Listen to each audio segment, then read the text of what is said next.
ये हमारे प्रधानमंत्री का एक है तो सेफ है का नारा क्या कहना चाहता है? एक है तो सेफ है, क्या ये एकता का संदेश है या फिर एक राजनीतिक चाल है? Once again says एक है तो सेफ है. This is a new war cry that has been given by the Bharatiya Janata Party. Prime Minister Narendra Modi.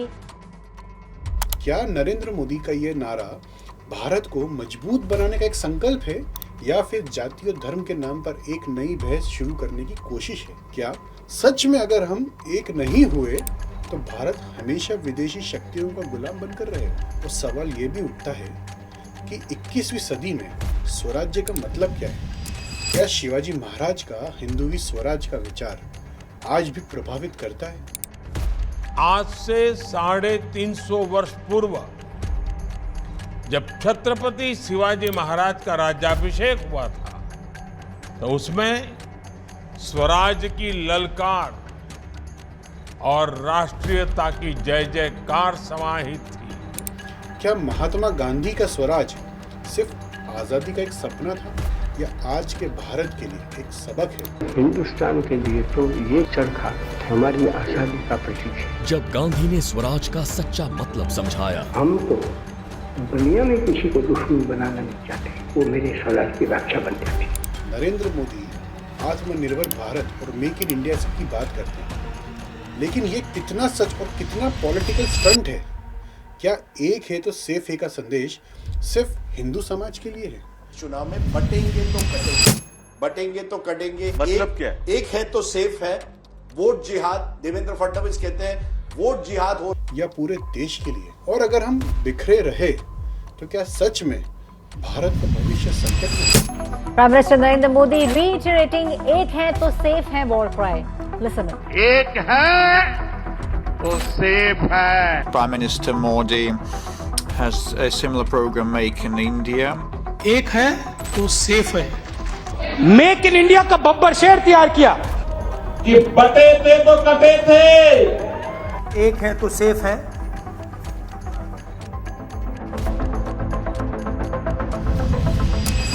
इतिहास ने हमेशा एक चीज सिखाई, जब भी हम बिखरे हैं तब विदेशी शक्तियां हम पर हमेशा राज करती है। जब हमारे राजा महाराजा आपस में लड़ते रहे तब मोहम्मद गोरी जैसे लुटेरे हमारी धरती और संस्कृति को तबाह करते रहे, और जब हम एक नहीं रहे तब अंग्रेज और मुगल हमारी पहचान को मिटाकर हम पर शासन करते रहे। लेकिन जब भी हम भारतीयों ने एकता दिखाई तब स्वराज्य की मशाल जल उठी। जब हम देश में एकता का ये प्रवाह देखते हैं, जब 140 करोड़ भारतीयों में एकजुटता के ये भाव देखते हैं, ऐसा लगता है जैसे सरदार साहब के आदर्श ही एक भारत श्रेष्ठ भारत का संकल्प बनकर हमारे भीतर दौड़ रहे हैं। शिवाजी महाराज ने हिंदुवी स्वराज का संदेश दिया और मुगलों के साम्राज्य को हिला डाला था। महात्मा गांधी ने एकता के बल पर अंग्रेजों का शासन खत्म कर दिया। On this historic day, when India takes her place as a free and independent dominion in the British Commonwealth of Nations, I send you all my greetings and heartfelt wishes. Freedom-loving people everywhere will wish to share in your celebration. At this historic moment, let us not forget all that India owes Mahatma Gandhi. Narendra Modi का एक है तो safe है क्या वही मशाल है जो हमें आगे लेके जा सकती है? क्या मोदी का एक है तो सेफ है स्वराज्य की ही दूसरी परिभाषा है? 21वीं सदी में स्वराज्य सिर्फ राजनीतिक आजादी नहीं बल्कि आर्थिक और सामाजिक स्वतंत्रता का एक सपना है।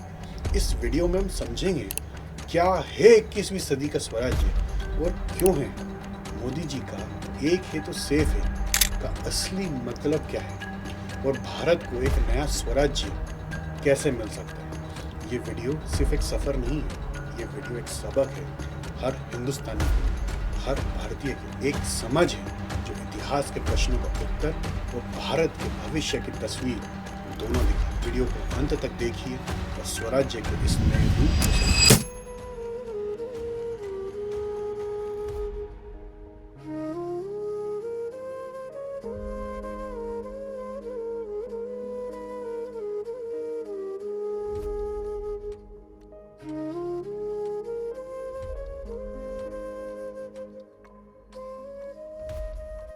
सबसे पहले हम बात करते हैं शिवाजी महाराज के स्वराज्य की। ये वो समय था जब भारत मुगल शासन के नीचे दब चुका था। जजिया टैक्स के बोझ से लोगों की कमर टूट रही थी और धर्म परिवर्तन जबरदस्ती करवाया जा रहा था और मंदिर तोड़कर भारत की आस्था और संस्कृति को मिटाने की कोशिश की जा रही थी। इस अन्याय और अत्याचार का असली कारण था भारत की एकता की कमी। राजा महाराजा आपस में ही लड़ रहे थे और इसी बिखरेपन का फायदा उठाकर मुगल जैसे विदेशी शासक हम पर राज कर रहे थे। भारत के लोग अपने ही अंदर बिखरे हुए थे और ये बिखरापन इस देश की सबसे बड़ी कमजोरी थी। इस अंधकार के बीच में एक मशाल प्रज्वलित हुई, छत्रपति शिवाजी महाराज की मशाल। शिवाजी महाराज ने देखा कि अगर भारत को अन्याय और अत्याचार से मुक्त करना है तो सबसे पहले हमें एक होना है।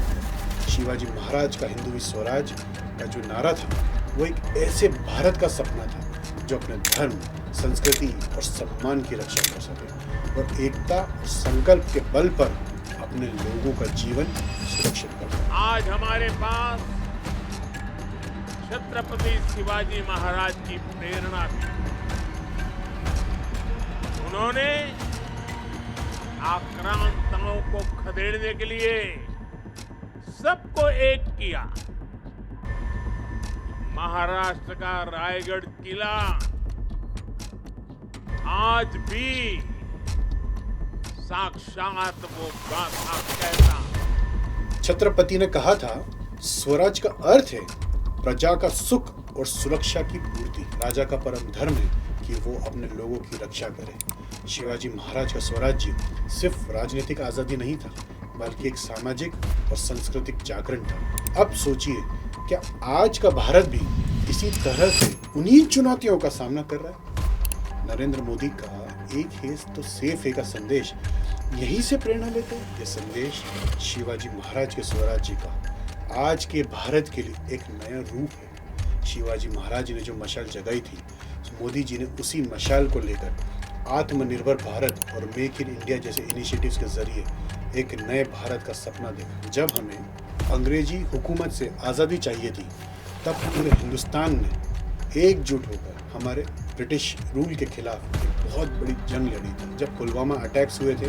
तब पूरा देश एक साथ इस हमले की बदले की मांग कर रहा था। जब गलवान हुआ तो पूरे देश ने चाइनीज गुड्स को बॉयकॉट किया। जब देश में कोविड का संकट आया तो देश के हर कोने से ढेरों डोनेशंस सरकार को आ रही थी, जिससे लोगों को कोविड रिलीफ मिला, कोविड की दवाइयाँ बन पाई और पूरे देश में कोविड वैक्सीन लग पाई। तो सोचिए, एकजुट होने का कितना फायदा होता है। शिवाजी महाराज ने स्वराज्य की मशाल जलाई और महात्मा गांधी ने उसी मशाल को नए रूप में आगे बढ़ाया। ब्रिटिश शासन के समय गांधी जी ने देखा कि भारत सिर्फ राजनीतिक गुलाम का शिकार नहीं था, बल्कि आर्थिक और आत्मविश्वास की कमी से भी जूझ रहा था। अंग्रेज भारत का धन लूट रहे थे और हम विदेशी कपड़ों और उत्पादनों पर निर्भर हो चुके थे। इसी समय गांधी जी ने स्वराज्य की मशाल उठाई। गांधी जी ने कहा, स्वराज्य का अर्थ है अपने जीवन और अपने फैसलों पर स्वयं नियंत्रण करना। गांधी जी ने नॉन कोऑपरेटिव मूवमेंट और स्वदेशी मूवमेंट के जरिए हमारे देश को स्वराज और स्वदेशी बनने का संदेश दिया, जिसमें उन्होंने कहा कि भारत अपने उत्पादनों का समर्थन करे और विदेशी माल का विरोध करे। Non-cooperation movement. The non-cooperation movement was one of the most popular and significant agitations led by Mahatma Gandhi.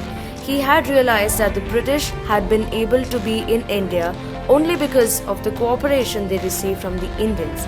He convinced people that non-cooperation was the key to independence.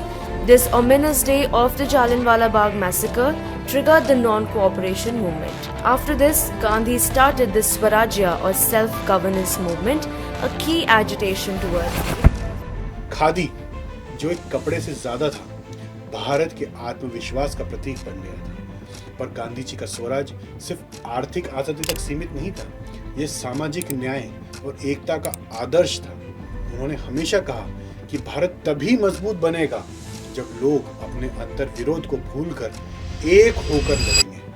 लेकिन सोचिए, क्या गांधी जी का स्वराज्य आज के भारत के लिए प्रभावित है? नरेंद्र मोदी का एक है तो सेफ है का संदेश इसी स्वराज्य का आधुनिक रूप है। मोदी जी का विजन है कि भारत एक हो, अपने उद्योगों और अपने उत्पादनों पर भरोसा करे और विदेशी ताकतों का समर्थन के बिना ही खुद के पैरों पर खड़ा हो। मोदी जी का संदेश हमें गांधी जी के स्वराज्य की याद दिलाता है, जब हमारे आज के प्रधानमंत्री ने मेक इन इंडिया और आत्मनिर्भर भारत का नारा दिया तो उसका मतलब सिर्फ मैन्युफैक्चरिंग बढ़ाना नहीं था, बल्कि भारत के लोगों में एकता और आत्मविश्वास जगाना था। एक छोटा सा उदाहरण लेते हैं। जब गलवान घाटी में भारत और चाइना के बीच लड़ाई हुई, पर यह सिर्फ एक सीमा तक सीमित नहीं रही। चाइना का असली शस्त्र है उसका इकोनॉमिक डोमिनेशन। हर दिवाली हम अपने घर को रोशन करते हैं, पर सोचिए अगर हम चाइना की बनी हुई लाइट्स और गुड्स खरीदते हैं तो क्या होगा? हम अपने ही दुश्मन की अर्थव्यवस्था को मजबूत करते हैं। आज मोदी जी ने इसीलिए इंडियंस को इंस्पायर करने के लिए कहा, मेक इन इंडिया प्रोडक्ट्स का इस्तेमाल करें, चाहे वो लाइट्स हो या इलेक्ट्रॉनिक्स। अगर हम अपने बड़े त्योहारों पर सिर्फ भारतीय माल का इस्तेमाल करें तो चाइना जैसे देश की बड़ी इकोनॉमी पर बहुत जोरदार हमला किया जा सकता है, और ये हमने गलवान के युद्ध के समय हमने प्रूफ करके दिखाया।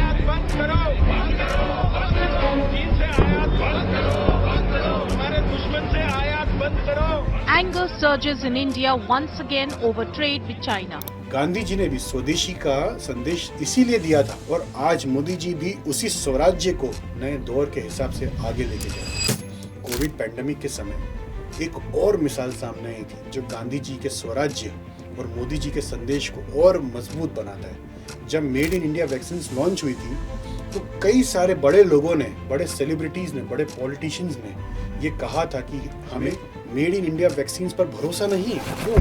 हिंदुस्तान ने अमेरिका या दूसरे वेस्टर्न देशों की कोविड वैक्सीन को नहीं अपनाया और हमारे हिंदुस्तान में ही डेवलप करी हुई इंडिजिनस कोविड वैक्सीन को पूरे देश के लोगों को लगाया।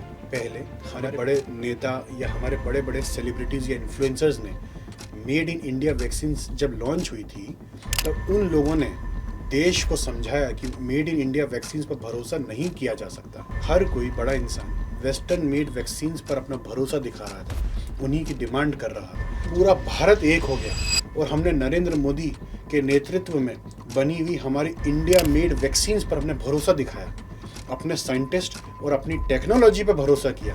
तो देखिए क्या हुआ, मेड इन इंडिया वैक्सीन न सिर्फ भारत को सुरक्षित रखे बल्कि पूरी दुनिया को बचाए।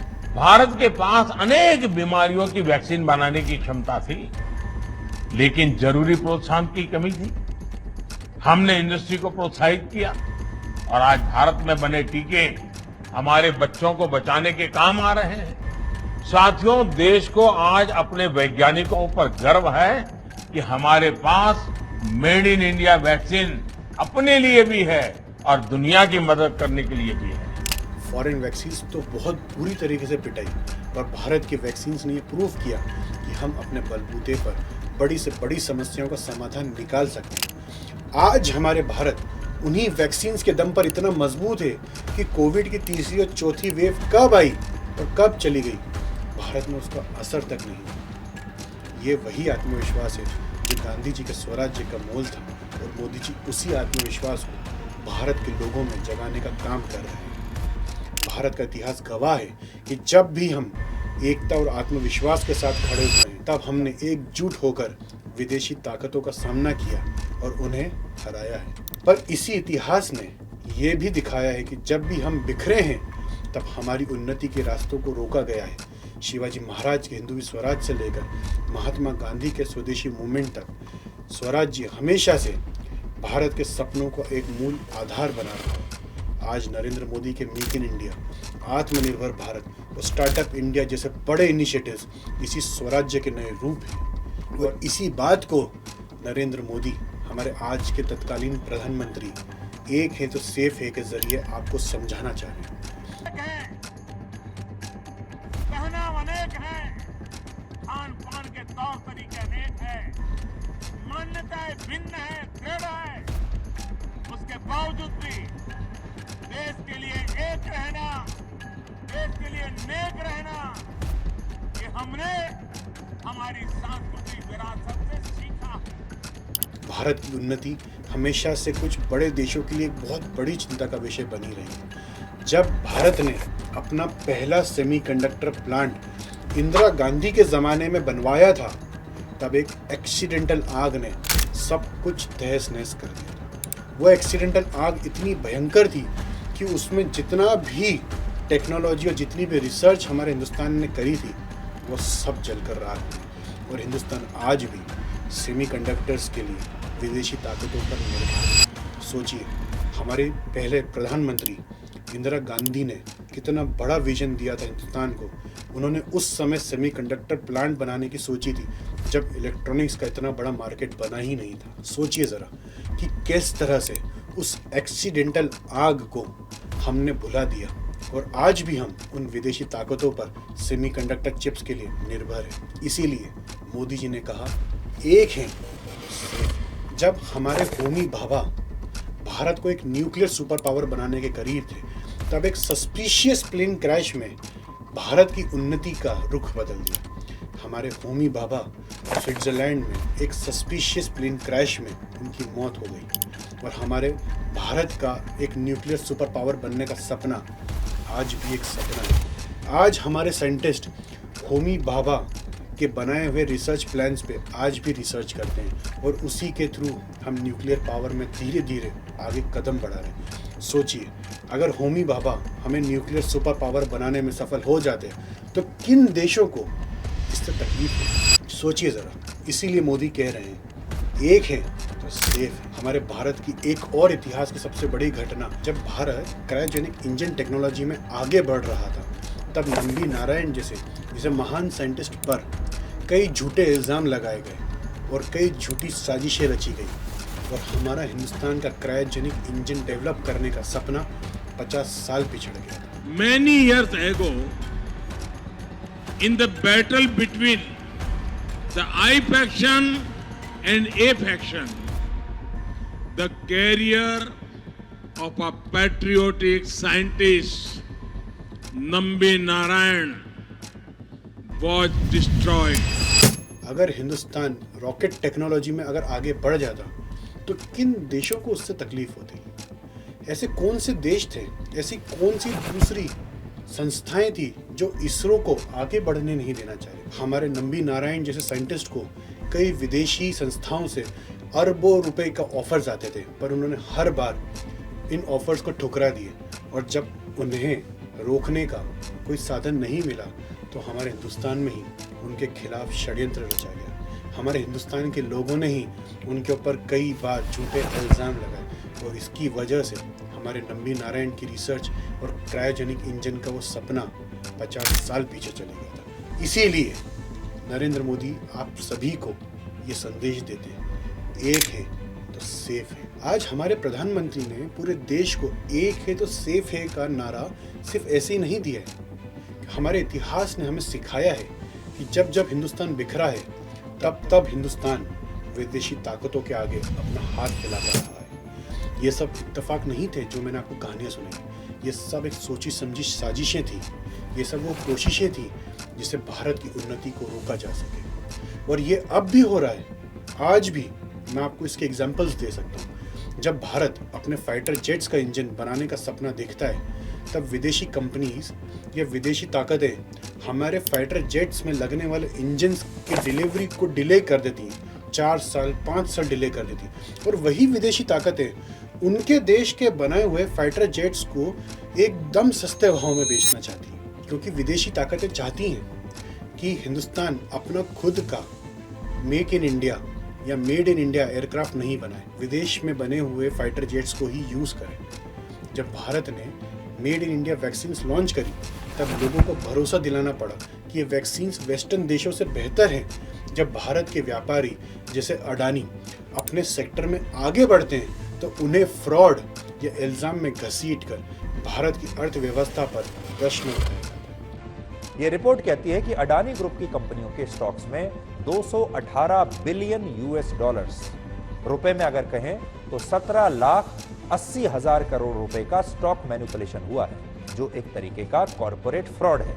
ये सब उदाहरण ये दिखाता है कि दुनिया की कुछ बड़ी ताकतें नहीं चाहती है कि भारत अपने बलबूते पर खड़ा हो, भारत दुनिया का एक सुपर पावर बने। और इसीलिए मोदी जी कहते हैं एक है तो सेफ है। शिवाजी महाराज ने हमें एकता का संदेश दिया, गांधी जी ने हमें स्वराज्य का मार्ग दिखाया और मोदी जी ने हमें एक नए दौर का स्वराज्य का मतलब सिखाया। ये सिर्फ हमारे प्रधानमंत्री का काम नहीं है, ये भारत के हर नागरिक की जिम्मेदारी है। आपके छोटे छोटे कदम जैसे मेक इन इंडिया प्रोडक्ट्स का समर्थन करना देश की उन्नति के लिए बहुत ही महत्वपूर्ण है। भारत का स्वराज्य तभी पूरा होगा जब हम अपने उत्पादनों और सेवाओं पर भरोसा करेंगे और अपनी अर्थव्यवस्था को मजबूत बनाएंगे। ये वक्त है अपनी पहचान वापस लेने का, अपने आत्मविश्वास को जगाने का और दुनिया को दिखाने का कि भारत किसी और पर निर्भर नहीं है बल्कि अपने बलबूते पर खड़ा है। एक है तो सेफ है का संदेश सिर्फ एक जाति के लिए नारा नहीं है, ये एक आह्वान है पूरे भारत देश के लिए, भारत के हर नागरिक के लिए, हर व्यक्ति के लिए। स्वराज्य का ये संग्राम आपका है, मेरा है, हम सबका है। क्या आप इस संग्राम का हिस्सा बनेंगे? मोदी की एक है तो सेफ है की नीति का समर्थन करेंगे? आपका क्या सोचना बनता है? हमें नीचे कमेंट बॉक्स में जरूर बताइए। तब तक के लिए हम आपसे विदा लेते हैं। जय हिंद।